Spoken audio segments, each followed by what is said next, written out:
One important thing to say about the price is that actually it's really interesting, especially with the salad.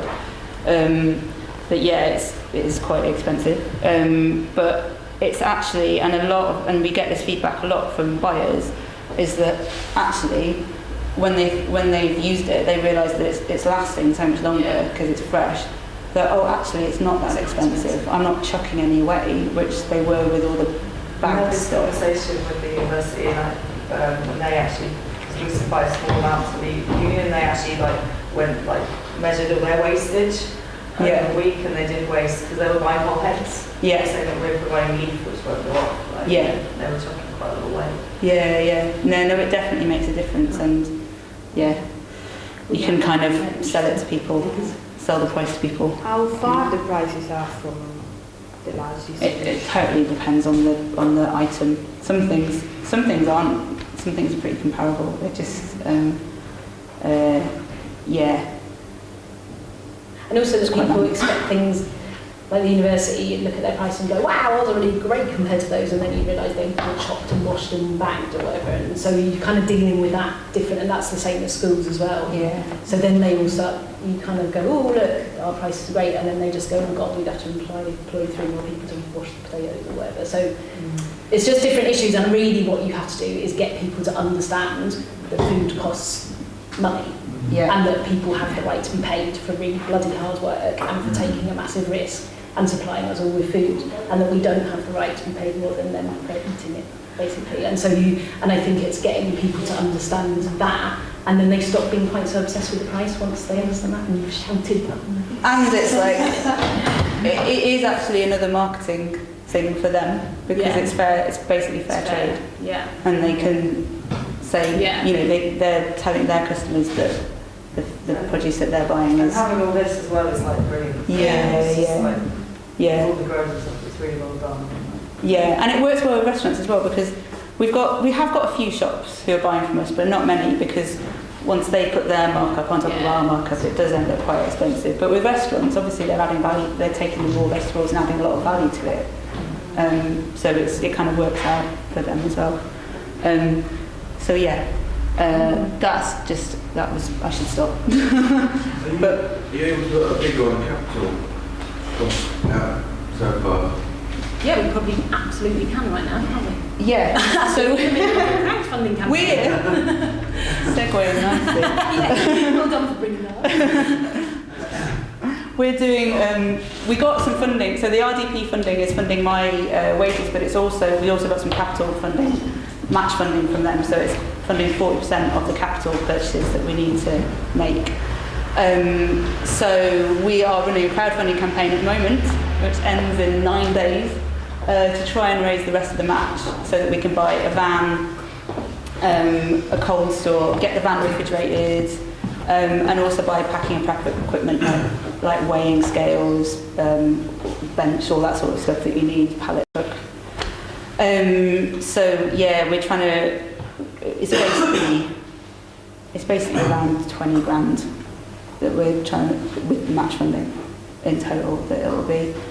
That's including what you spent already.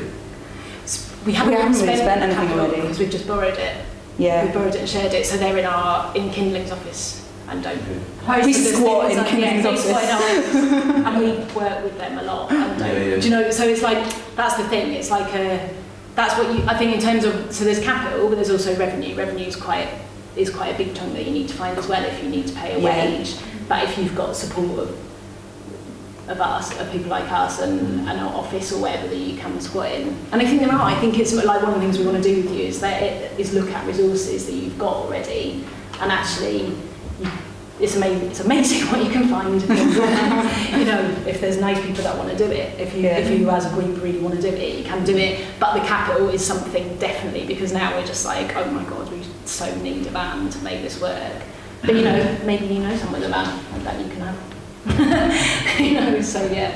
So that includes the capital stuff that we need to be able to grow, but it doesn't include the revenue stuff that we've needed to get this far. Yeah. But we've got all that. Probably, we need to update the write-up needs to be updated, and in that we could put some of the figures, revenue-wise, what it's cost us and stuff as well. So. Did you not look at finding a man with a van to do it for you? We did, yeah. We looked at a woman with a van, actually, who was one of the wholesalers, because one of the things that came out of the original research we looked at was someone saying to me, do not reinvent the wheel, this is totally mad.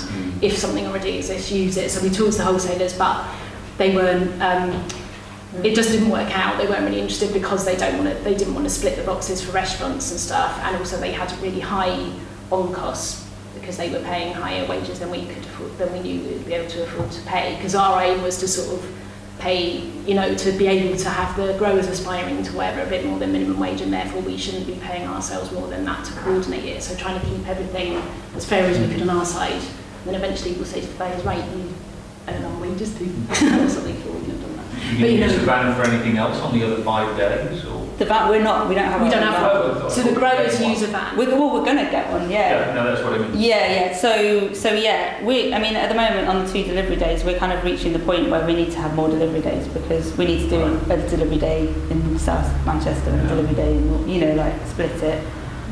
So we'd need to start doing more delivery days, and then one of our buyers is interested in using the van on the weekends. So.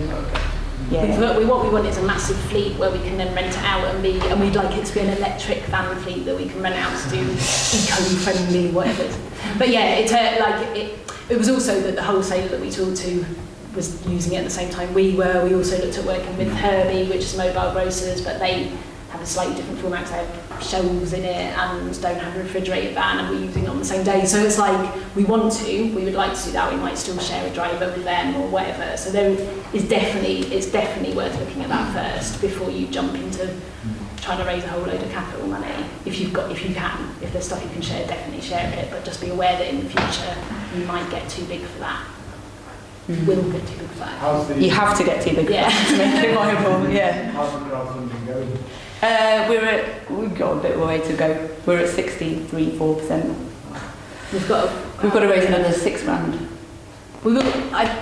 I mean, basically, we need to get more, and we need all the help we can. So my theory now is, if everyone we knew gave a £5 and got 2 more people to give a £5, we get there. So if you're up for doing that and for telling people to do it, then that would be totally amazing, because that's the thing we're pushing at the moment. What we're also trying to do is get in touch with rich people and go, please put a little bit more in. So if you know any rich people, do send them our way as well. But yeah, I mean, we'll get there. It's just going to be a bit of a busy.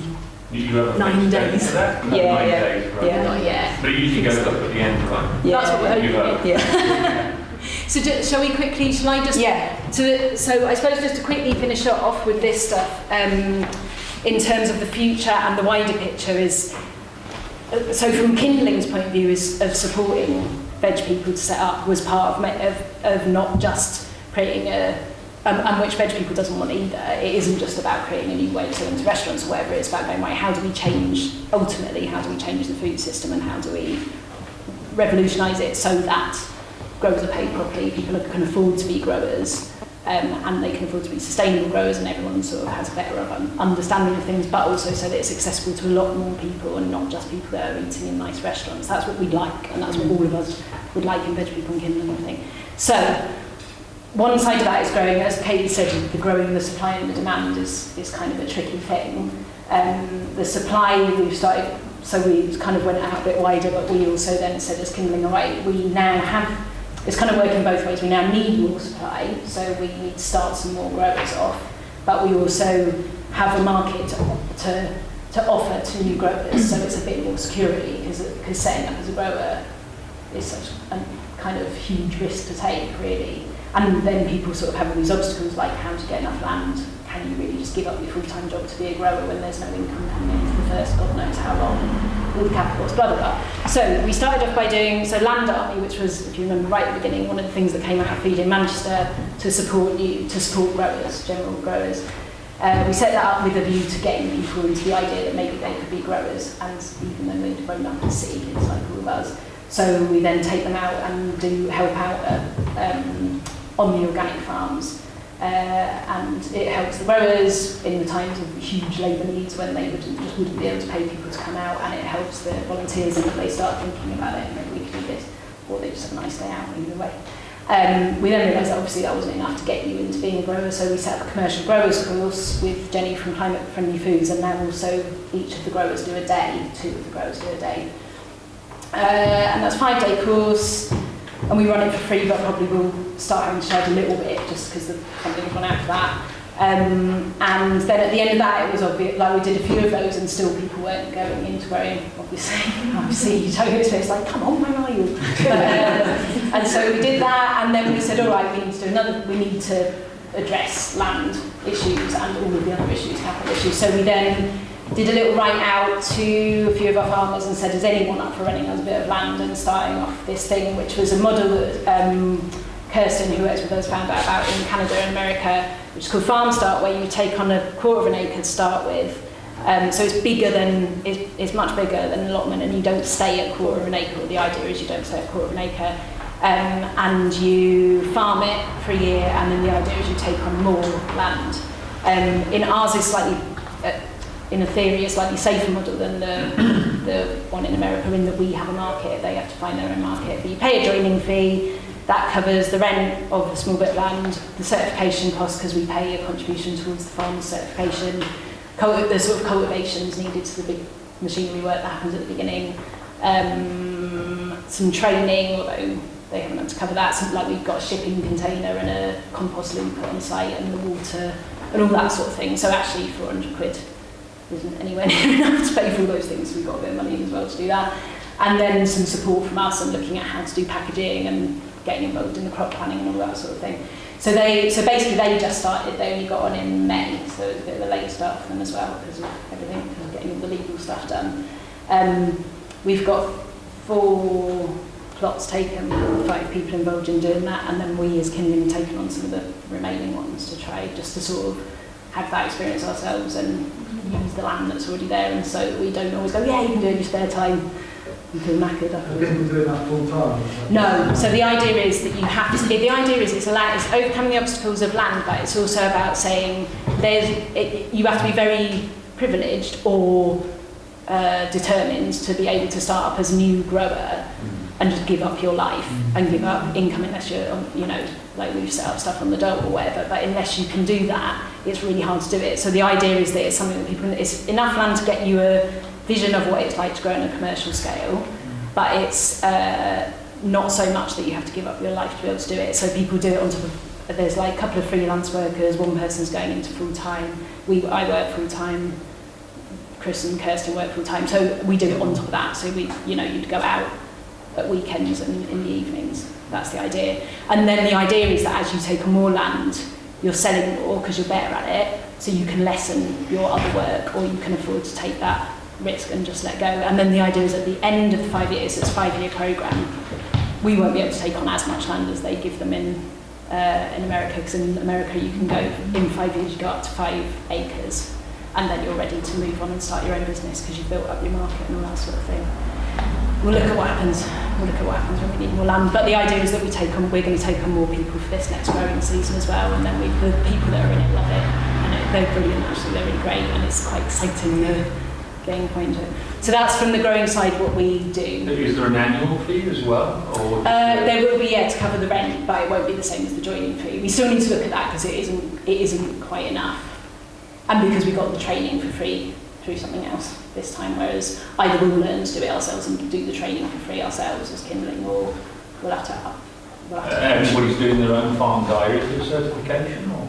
Yeah, everyone has to keep all of the records, and we do a thing at the beginning which is about what records exactly you have to keep for certification, because the farmers took on a massive risk when they let us do it, basically. Like, that's for traditional farmers, like just suddenly letting wild on your land, a group of people that have no idea what they're doing, is totally, most people just wouldn't touch you with a barge pole, I think, but because they sort of trusted us because we'd done land army with them and they were involved in veg people, and so they knew us pretty well. They're like, and they're bloody amazing, aren't they? They're lovely. And so they're just like, we've got land, we're not able to use it because we're getting too old, we want you on it. So we're very lucky. Like, whereabouts is it in relation to the city? It is, it's in Lim, which is about half an hour drive, I don't know. Yeah. So it's really have to drive. you can, one girl goes there, I can't drive, so I don't drive, but I get a lift. Lindsay can't drive, you can get there by bus, it takes a bit of time. it'd be nice. I want to move out there now. I can't. Yeah. I'm like, too far away. Yeah. But yeah, so it's possible. It is possible. Yeah. Yeah. Is there, so you've got these new growers because you need more growers. Are there lots of growers who aren't organically certified who like you're approaching to try and get them to turn certified, or is there So we want to do that as that's another thing that we've said we would take on as a kindling role in terms of, because for us it's like what one thing is setting up new growers and providing that support, but the other thing is if we could support if we could are there a lot if of we could persuade new people to go organic, we'd be like, hey, carbon, millet, everything's sorted. But we haven't done it yet. People always go, oh, a lot of work, but then they said that about this, and it is working. So it's hard, we haven't done it yet because we've been focused on this, but it is something we'd like to do. And there are, it's funny because we've got the moss around Manchester, chat moss and stuff, and there used to be loads of stuff grown, and we're sort of working with another project, a farmer who's not an organic grower, and he's like interested in growing potatoes for a heritage project that we're doing. So there's possibilities, and we'd like to go that road more.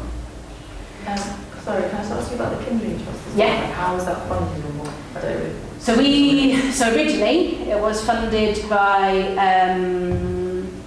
us, so we did freelance work. So I don't know how far back to go. I set up something called Murky, me and Chris, who were also two people involved in setting up kindling, set up something called Murky, which we did on the dole the whole time, and set that up, and that's a building in Manchester, Sustainable Living Centre.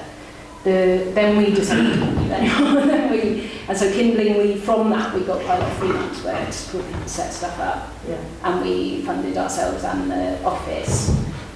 But we're quite low, we take minimum wage and we only pay ourselves for 30 hours. We used to do a lot less until we had to start employing ourselves, and then you're not allowed to pay yourselves that little. So we used to do £6,000 a year, and then we now are a bit more. So illegal. So yeah, we do it like that. Then we got funding from Esme Fairburn because of sort of having set up things, and then us just going, we can't afford to do this anymore, and we need time to not be working freelance. So then they gave us a bit of funding, and then Tudor gave a bit of funding. So you're fully funded now, or is it half freelance? No, we don't do any freelance anymore. So we get paid 30 hours a week. Funding, basically. Yeah, we are totally reliant on funding until we. So our future aim is to get a huge bit of land, take over the whole northwest, and grow loads of stuff. Have loads of social enterprises, and but the idea is that we become producers, and we have a centre for social change, and people come and do, and we support things like this happening and all this sort of thing, and that would generate money to keep us all of us in harmony. There we go. We're a bit of a way off there. Did you have to pay the farmers any rent for the land you're using for the Yeah, we pay proper rent. We pay proper rent, £200 an acre, and we run 2 acres at the moment. And we pay them if they do cultivations, and we pay them if people want mucking done as well. So we pay them because the idea is always to support local growers. Okay, as so well. farmers give service to them. Yeah. And then just very, very quickly from the buyer's side, the way we want to grow that is to try and make it accessible to more people, is that we want to go for schools, hospitals, prisons, whatever. We want to try and supply through that, because what everyone says is, like Kate was saying, you're just providing food for posh people in restaurants, which isn't actually true, because a lot of them are pubs and whatever. But it isn't a great image to have, really, even though our side is trying to support growers to make a business. But also, that's where we come from personally, is that everyone should have access to sustainable food, and we believe that can happen, and we believe that what needs to happen is that the public sector need to make that change. And so, buy it, exactly. And so the first bit of work that we did with the public sector was looking at the obstacles to them sourcing sustainable food. And we then did a carbon audit of their food purchases, which we did with Jenny from Climate Friendly Foods, and looked at, and she then tweaked their menus to look at how you could reduce their carbon emissions from just purely from their food purchases by 40% and by 20%. And then the idea was that we then said, and we can provide the veg to make that happen. And she did that menu. It was amazing, actually, because we said to her it has to be within cost, so that the cost of the school dinners doesn't go up.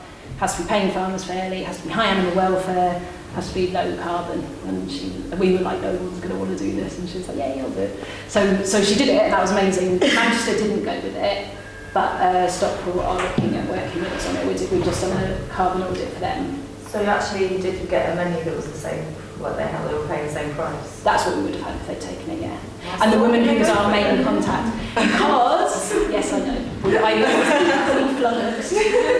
What? Well, then what happened basically was that the woman who was totally into it, amazing, was like, if you get it done by September, we'll roll it out across all the primary schools. The cuts then happened in Manchester. She took early retirement. We were like, and then the guy that came in was very focused on, I mean, even though it was the same amount, I don't know, he just wasn't as excited by it, I guess. And they said that the recipes that had been developed weren't as good. So they've said they're still working on it, but they're developing their own 20% menu. But we haven't had any feedback from them yet, and we do keep asking for it. But you know, that's fine. So we're working with Stockport, we've sort of said to them, we need this not to just end up as a little report on your shelf, and we need you to do it. So, and hopefully they're also really interested in setting up a farm start in Stockport, so they want the whole package. So the idea being that we go, here's food audit, here's a menu that means you could lower your amount, you know, your carbon, blah, blah, blah. Here's Manchester Veg people that can deliver you the food, and here's a way that we can support new growers, so that you're basically doing the whole shebang, and that's the idea.